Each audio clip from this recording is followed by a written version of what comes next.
In 1993, the gates of Jurassic Park opened, and the world has never been the same since. It gave audiences something they hadn't quite seen before, breaking box office records, and director Steven Spielberg, who essentially led the way of the summer blockbuster, here redefined it. The movie broke new ground with innovative special effects, bringing to life a story many thought could not be appropriately adapted from Michael Crichton's best-selling novel. And it caused children everywhere to become simultaneously fascinated and terrified of dinosaurs, as they should be. I think the material here is a proper fit for Spielberg's sensibilities because it fuses genre elements that he's proven to be successful with in the past. Inarguably, first and foremost, this is a thrill ride. This is an adventure.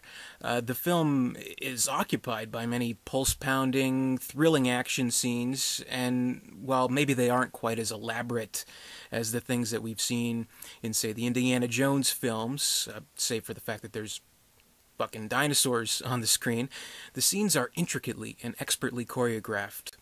As a film, as a visual medium, it feeds us the information we need within these scenes, sometimes even in a subconscious way, and in order for the scene to play out in a certain way and to get the desired response out of the audience. The infamous scene where we first meet the Tyrannosaurus, for example. There is such a specific anatomy to this sequence, such a careful trajectory. Every shot, every special effects used, every character reaction, every character placement and rearrangement. The weather in this scene plays an importance, with it being dark and rainy, of course, not only helping and servicing the special effects, but allows the T-Rex to create those threatening footprints in the mud. Every inanimate object used, the cup of water, the night vision goggles, the severed goat leg, the flares, the outhouse, the car, so important. Such a crucial element to the scene, working as this vessel between the controlled, contained, supposedly safe environment, literally going off the tracks, literally crashing into the chaotic reality of the situation. There's a reason why some thrillers work better than others, and with Spielberg, we're in good hands as the audience. And it's not just mindless, loud carnage. There are nuances, little details that create signatures on these scenes and create lasting impressions. We remember the ripples of water that coincide with the T-Rex's stomping. We remember the saboteur's canister of stolen embryos buried in the trickle-down of mud after his demise. We remember that objects may appear closer in rearview mirrors as the T-Rex chases the Jeep. And we remember the ominous shadow of the very real raptor hovering over the image of the one on the wall painting of the visitor center before they attack. It's great details like that that really create this lasting impression in the film. Jurassic Park also is a science fiction fantasy to which Spielberg is no stranger, stemming from this curiosity that we as mankind all share. And how remarkable it is that to really think at one point in Earth's long history, the world belonged to these creatures, all these dinosaurs, and how truly fascinating it is that they inhabited the same planet that we inhabit now, and how their remains are still being exhumed, and new things are still being learned about these beings that once walked the Earth. So the general concept here is, what if, by the magic or perversion of science, man and dinosaur were suddenly thrust into coexistence? I'd say they could have easily come up with any loose scientific bullshit explanation of how they were able to get the dinosaurs back, and the overall plot would have been served more or less the same. But I don't know, at least within the confines of this story, it's buyable. Mosquitoes were on the Earth the same time as dinosaurs. They bit the dinosaurs, collected their blood. Archaeologists found the fossilized mosquitoes. They contained dino DNA. There you go, makes sense to me. Since the drive of the plot revolves around John Hammond, the proprietor and mad genius behind Jurassic Park, seeking endorsement from experts in the field of all things thought to be extinct, Dr. Grant and Dr. Sattler, after an employee is killed by a fucking raptor, with the blood-sucking lawyer bringing his own expert, Dr. Malcolm, To counter the endorsement, this allows some obligatory but necessary scenes to calm between the excitement and discuss the ethical quandary behind the science of Hammond's vision. He gives them the tours, explains the innovations, defends the morality of his intents, and shows off the attractions in an attempt to prove the park is safe for public visitation. Spoiler alert, it is not safe, and maybe mankind and dinosaur kind just wasn't meant to share the same space. I think the important part to this aspect is that these concerns are expressed even before things start going wrong. One might wonder if this tour would be more pleasant if it hadn't been for Dennis Nedry, the disgruntled employee who steals dinosaur embryos for a competitor, and his fiddling with the park's security. Well, sure. But for one thing, from a plot standpoint, obviously, there'd be no conflict and there would be nothing in the movie. It would be very uneventful, unexciting. But the point is, under these evolutionary circumstances, something is bound to go wrong. Whether it's a security failure, whether it's dinosaurs finding a way to escape captivity, whether it's a poisonous plant. As we learn, life and, indeed, chaos finds a way.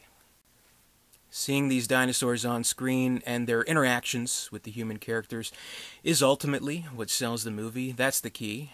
That's what makes it work. This is a long way from Jaws, where Spielberg could get away with hiding the monster, and due to some special effects difficulty, it actually benefited from keeping the shark at a full view, thus heightening the tension.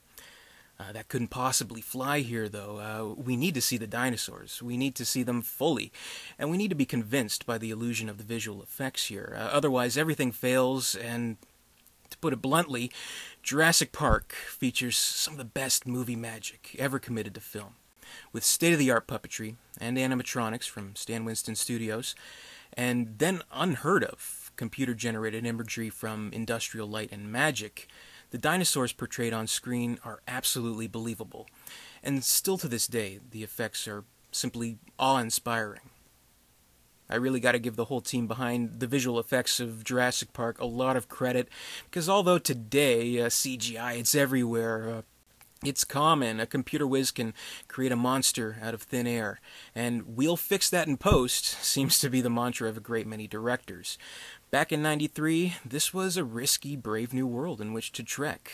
ILM had done some impressive work previously, sure, like the stained glass painting that came to life in Young Sherlock Holmes, the water-based alien pseudopod in The Abyss, and of course the liquid metal villain in the T-1000 of Terminator 2, Judgment Day.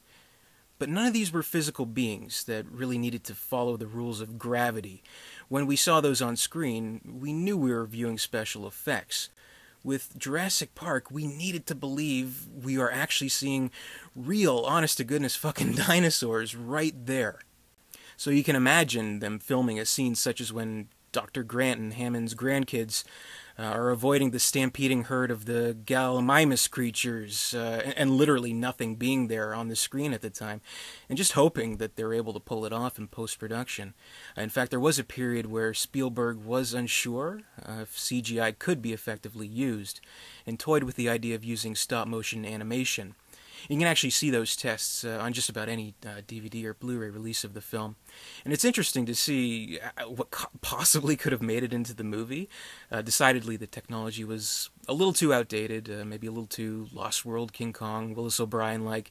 So they went forward with the CGI. Needless to say, they pulled it off, and the rest is history. Perhaps one universal criticism of the movie, if you can even really call it a criticism, is that the wholly impressive special effects take away from the human aspects of the story. Which is fair enough, I guess. I mean, it's true. This is a special effects-based movie before anything else. But I don't think it's lacking in the human element. The final Spielbergian touch here, brought into all the other aspects of the presentation, is that it does have that familial touch in which our hero, Alan Grant, confronts the idea of fatherhood. So he has a nice arc where he starts off completely hating kids, not being able to connect with them in any way, but in the end here we sense he's ready for parenthood. Life finds a way in the larger dinosaurs and humans sense of things, but it also finds a way In a smaller scope, with Grant, Sattler, and the Hammond's grandkids, on almost this instinctual level that Grant simply can't deny while within this situation. It begins in a bit of a subtle way, where Dr. Malcolm, almost right from the get-go, is blatantly flirting with Sattler, and at first Grant is completely unfazed or maybe doesn't notice, but with each scene Malcolm's threat as a sexual competition becomes more and more apparent. So almost in this primal way, Grant has to take this territorial stance that Sattler is his mate, basically. And his parental instincts definitely kick in when he's left alone with the kids amidst all the danger. He's protective of them, and he bonds with them. Maybe leaving them alone in the dining room to become raptor fodder wasn't the best move, but we all have our lapses. We also get to peer a little bit into Hammond's mind as he tries to justify his intents in a scene near the end that's actually pretty moving. With all the action and danger that's been going on in the movie as it's coming to its resolution, they probably could have left something like this out. They probably could have axed the scene entirely just to move the plot along, but I'm glad we have it here. It does add just a little bit more humanity to this character, who, without outright expressing it, laments the tragedy that he's caused. If I personally have any kind of issues with the movie as a whole, maybe as charming and as grandpa-like, and ultimately as forgivable as the Hammond character is, maybe he deserved a little bit more of a comeuppance than just disappointment. Maybe like all mad scientists before him, he needed to pay some kind of price for messing with nature. But that's just me. Or maybe it's in the book. I don't know. I think the cast is great here, and if they do indeed take a second priority to the special effects, then they at least service the effects in a credible way by contributing to the illusion. We're so caught up in our own amazement at these dinosaurs that it's easy to forget that there are many scenes where the cast is reacting to basically nothing sharing the screen with them. And it takes a great deal of commitment from the actors to do that in such a way that we don't even really think about it. And I'm sure we've all seen special effects-based movies where that illusion is broken. So these types of movies only work as well as the performances permit. So I give the entire cast of Jurassic Park huge kudos for that. And the fact that we're going through this whole experience, this whole adventure with such a good cast of characters, it really heightens the experience. Richard Attenborough, more known as a director and an Oscar-winning director at that, gives an expert performance here as Hammond, and is a unique casting choice. Though this character is responsible for all these awful things happening, we can't help but be captivated by his enthusiasm and this childlike wonder that he brings to the role as he leads us through this tour. He's like a regular Willy Wonka. We half expect him to break into song at certain points. Sam Neill and Laura Dern are the voice of the audience. They're the normal people pitted into extraordinary circumstances. We buy them as the modest but passionate archaeologists who hesitantly have to become these action stars, basically, which poses sort of the opposite effect to what we get from a character like Indiana Jones, who we sense would rather be off on an adventure than teaching a class. No doubt the scene stealer here is Jeff Goldblum, playing the eccentric Ian Malcolm. Such a great character. He's the secret sauce. He's the extra flair that makes the movie what it is. And it's a risky performance. These types of movies can't always allow something so different, so quirky. And with everything else the movie has going on, sometimes the safest way to go about it is to play it straight. But here Goldblum is, almost in a world of his own, and it's wonderful. It's iconic. I think he should have garnered a Best Supporting Actor nomination for this. It's one of his best roles. In the supporting cast, we have some strong characters and strong actors. Sam Hold On To Your Butts Jackson, playing the chain-smoking, straight-talking engineer who would give his right arm to get the park back online. There's Bob Clever Girl Peck, playing the Kenyan raptor expert and the hunter who becomes the hunted. And devilishly antagonistic in his role, there's Wayne, you didn't say the magic word, Knight, playing Dennis Nedry, whose greed gets the best of him and ends up losing a game of fetch with a Dilophosaurus in the worst possible kind of way. And the two kids in this movie, Hammond's grandkids, are pretty good. I mean, they're not particularly annoying or anything like that, and from Spielberg we've definitely seen a lot worse. With all the elements in place, Spielberg's direction, the great actors, the effects, not to mention the legendary music score from John Williams, Jurassic Park has all the makings of a classic, and 20 plus years on, indeed it is, and it's still as impactful today as it was back then. I rate Jurassic Park 4 stars out of 4. It's one of the best films of its kind. It still delivers the thrills, and it stands as proof that with the right talent involved, there's no limit to the amount of imagination that Hollywood magic can bring to the screen. Jurassic Park, that's my review. I love the movie. It's a personal favorite of mine. Much like a lot of people my age, of course, I saw it in the theaters when I was a kid, and absolutely terrified. Probably the part that scared me the most was the Dilophosaurus, for whatever reason, just going, that really scared me. But it's such a great movie. It still holds up excellently today, and the special effects, of course, as I mentioned, are great. And I think kind of the key element to that is that they fuse it with practical effects, with the puppetry. So there's a good marriage to those two types of effect, which I think has kind of fallen behind with more modern movies. Everything is CGI. I think if you can do it physically, if you can show it on screen, you should. But hey, that's just me. What do you think of Jurassic Park? Is it deserving of the huge amount of unquestioned love that it gets from fans? Let me know below. Comment, rate, subscribe, all that good stuff. Thanks so much for watching, sticking with me through this review. So Jurassic Park: The Lost World, I think I'll be reviewing next. Stay tuned for that, and until next time, I'll see you later.